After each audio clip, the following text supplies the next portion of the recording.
Well, hello there, everyone. It is I, Ginger of the Universal Dance and Music Arts Abu Dhabi. And here we are once more for our weekly dance bite. And today we're going to be talking about HIP-SITS, Bevels, and I shall be giving you some practical exercises that you can practice right there at home. So it is very clear that this video is more for the ladies, lady styling, but any male out there who indulges in this kind of dance is very welcome to take these tips as well. But this is targeted more specifically towards the females. These techniques we shall be learning today, you can use them in your heels dance classes, you can use them in your Latin dance classes, no matter what style of Latin you are dancing. Why are we talking about hip sits and bevels? Well, it's because these aspects, these two factors, usually promote that feeling of feminism in Latin dancing, in heels dance, and in life in general. When I say life in general, take this example. Maybe it's a cold, wintry evening or afternoon, and you're standing at the bus stop looking for a taxi or waiting for the bus to come by.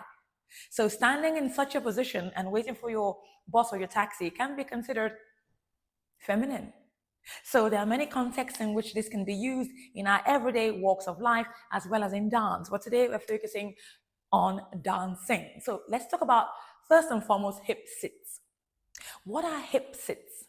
So this is a situation where you create a change in weight depending on where you are placing your weight at any given time. So first and foremost, we have the standing leg and we have the supporting leg.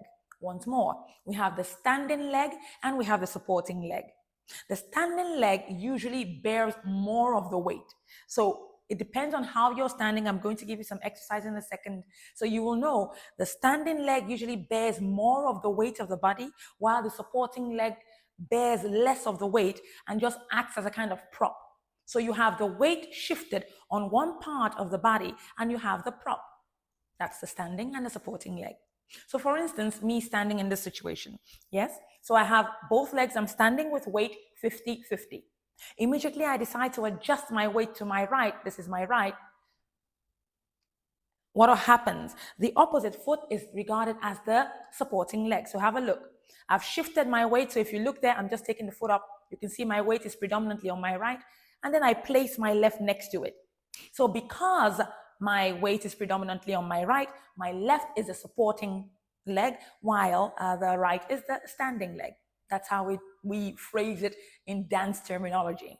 So I'm going to shift my weight now to my left, and you will see that the standing leg becomes the left, while the supporting leg becomes the right. So there you go. I shift. There you go. So in this situation, it's also clear to see that the hips are being activated. Yes? So let's talk about the hip sits. You can do a minute hip sit, or you can do a very visible hip sit. Now let's talk about hip sits in the center. I just demonstrated it in my earlier piece, yes, on standing and supporting. Legs 50-50, weight distributed 50-50. I shift my weight to my right. This is a hip sit.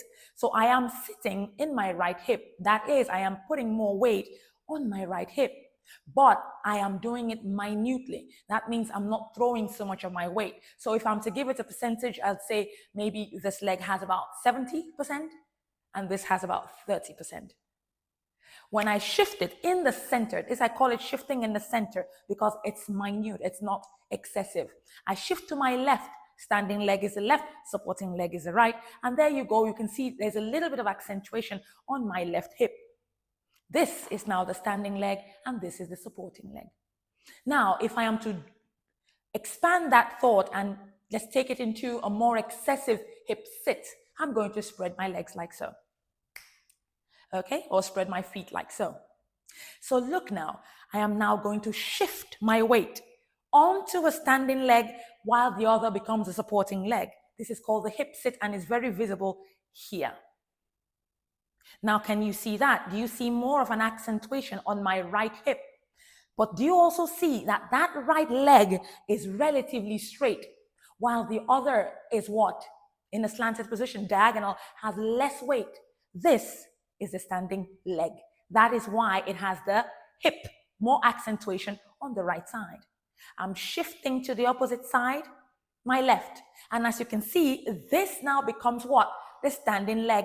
You can see I have more of the weight of my body over the left side. This is the standing, this is the supporting, and this is the left hip sit. Why do we call it the left hip sit? Because I am sitting in the hip. We do not have to bend excessively that leg that has majority of the weight for it to be called the hip sit. No. All you have to do is shift. Make sure you have more of the weight displaced on one hip or one leg, and then that hip that automatically corresponds to that leg is now the what? The standing, or the hip collecting most of the weight, otherwise referred to as a hip sit. I am sitting on my left hip. Once more. Standing, supporting, hip sit on my right hip. Standing, supporting, hip sit on my left hip. That's what is regarded as a hip sit. Okay? And as I said before, minute, visible, a bit more excessive.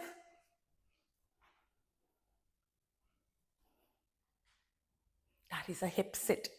Now that we understand what the hip sit is, let's take it to the bevels. What is a bevel? Well, as you can see, bevels, I believe, is relatively a French term, but it practicalized, I will show you now, this is what it means, practicalized. That is a situation where you connect the heels, or you say, so these are the heels, yes, of my legs, and there is an indentation on our feet.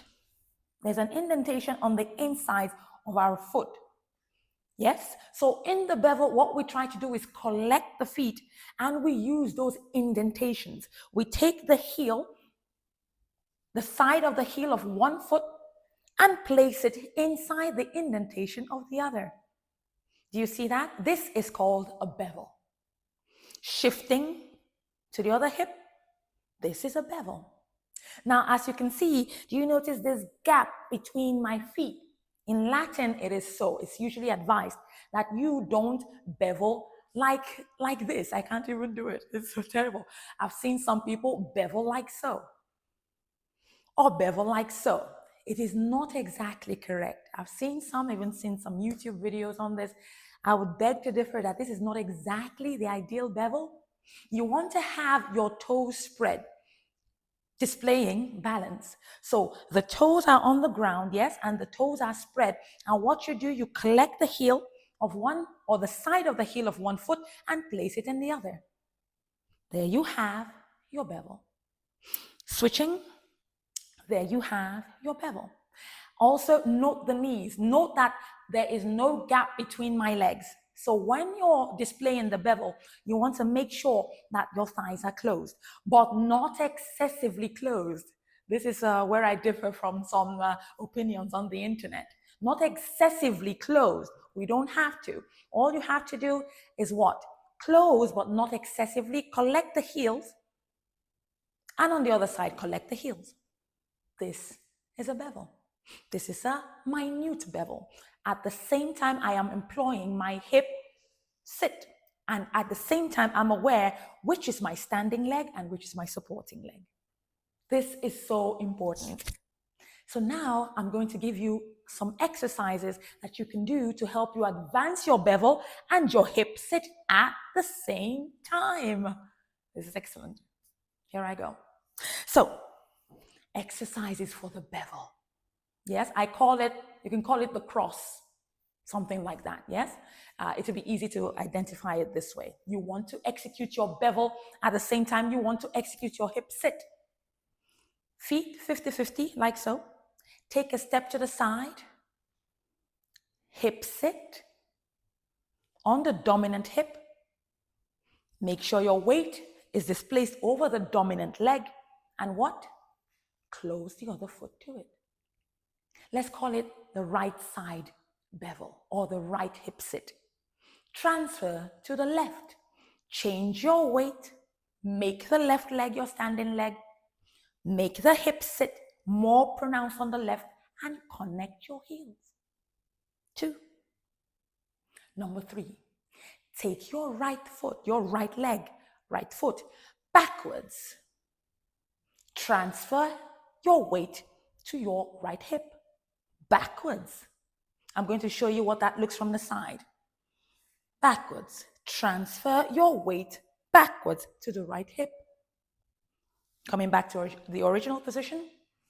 Backwards. Transferring my weight to the right hip. I close my left and look at the shape that comes in, making sure my toes are splayed and not collect. You know, we don't have this. We have this, squeezing what? The ankles together, making sure one heel is placed in the pocket of the other. So that is one. Now this foot, which is the supporting leg, I'm going to take that, or supporting foot, I'm going to take that forward. You see that? I'm going to again turn to the side so you can have a better view. I take it forward. And in that situation, I am now going to throw my weight over the foot in front. There. Have a look here. Again, here, I'm going to throw my weight over the foot in front. Hook. Making this what? The standing leg. And then I'm going to take that foot behind and connect that. You see that? And that is yet another bevel. So that's the exercise that we can do to improve our hip sits as well as our bevels. Here we go, a bit quicker. We have 1 and 2, 3 and 4, 5 and 6, 7 and 8. Again, 1 and 2, 3 and 4, 5 and 6, 7 and 8. And you can do this to music, any kind of music that you choose. Let's go a bit quicker. 1, 2, 3, 4, 5, 6, 7, 8. That is a great way in which you can practice your hip sits as well as your what? Bevel. And what do both these aspects promote? Balance. So in the end, when you're practicing your bevels or your hip sits, you are promoting balance in your body. On the topic of balance, we shall meet each other at a different time. I shall give some practical exercises on balance, as well as explain more what we can do while dancing to achieve better balance. So there you go. Thank you so much for viewing this video. I look forward to our next meeting. Till then, have a great time out. Ciao.